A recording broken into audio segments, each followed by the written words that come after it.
Why is the sky blue? One of the first questions a curious child often asks about the natural world is, why is the sky blue? Yet, despite how widespread this question is, there are many misconceptions and incorrect answers bandied about. Because it reflects the ocean. Because oxygen is a blue-coloured gas. Because sunlight has a blue tint. While the right answer is often thoroughly overlooked, in truth, the reason the sky is blue is because of three simple factors put together. 1. That sunlight is made out of the light of many different wavelengths. 2. That Earth's atmosphere is made out of molecules that scatter different wavelength light by different amounts. And 3. The sensitivity of our eyes. Put these three things together and a blue sky is inevitable. With that being said, here's the scientific explanation of how it all comes together, brought to you by Brilliance. Number 3. Tyndall's scattering effect.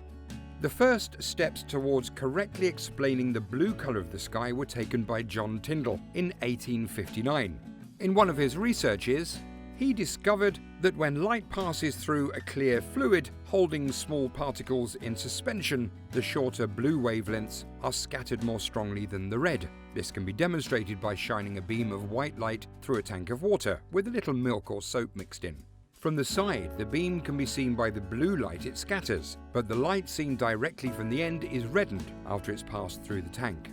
The scattered light can also be shown to be polarized using a filter of polarized light, just as the sky appears a deeper blue through Polaroid sunglasses. This is most correctly called the Tyndall effect, but it is more commonly known to physicists as Rayleigh scattering, after Lord Rayleigh, who studied it in more detail a few years later. He showed that the amount of light scattered is inversely proportional to the fourth power of wavelength. For sufficiently small particles, it follows that blue light is scattered more than red light. Number 2. Different wavelight. The light from the sun looks white, but it is made up of all the colours of the rainbow represented as ROYGBIV: red, orange, yellow, green, blue, indigo and violet.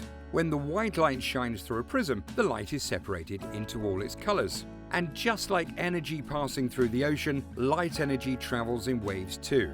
Some light travels in short, choppy waves. Other light travels in long, lazy waves, with blue light waves having a shorter wavelength than red light waves. All light travels in a straight line unless something gets in the way and does one of these things. Reflect it, like a mirror, bend it, like a prism, or scatter it, like molecules of the gases in the atmosphere. Sunlight therefore reaches the Earth's atmosphere and is scattered in all directions by all the gases and particles in the air. Blue light is scattered in all directions by the tiny molecules of air in Earth's atmosphere more than other colours because it travels as a shorter, smaller wavelength. This is why we see a blue sky most of the time. Number 1. The sensitivity of the eye. When we look at an arbitrary point in the sky away from the sun, we see only the light that was redirected by the atmosphere into our line of sight. Because that occurs much more often for blue light than for red, the sky appears blue. But when we see a rainbow, we can see a range of colours, from red, longer wavelength, through yellows and greens to blues, and eventually violet, shorter wavelengths. So, if shorter wavelengths are more easily scattered, why don't we see the sky as purple? The answer lies with how our eyes react to light. Inside the eye, 2 types of cells react to light. Rods are sensitive to brightness, and 3 types of cones are responsible for detecting colour. The 3 types of cones are sensitive to lights of certain wavelengths.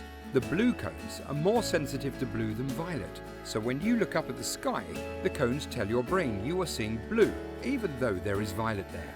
Again, when we view the setting sun on the horizon, the opposite occurs. We see only the light that has not been scattered into other directions. The red wavelengths of sunlight that pass through the atmosphere without being scattered much reach our eyes, while the strongly scattered blue light does not. The longer distance that the sunlight travels through the atmosphere when it is on the horizon amplifies the effect, giving the blue light more opportunities to be scattered than when the sun is overhead. And that's it on the list.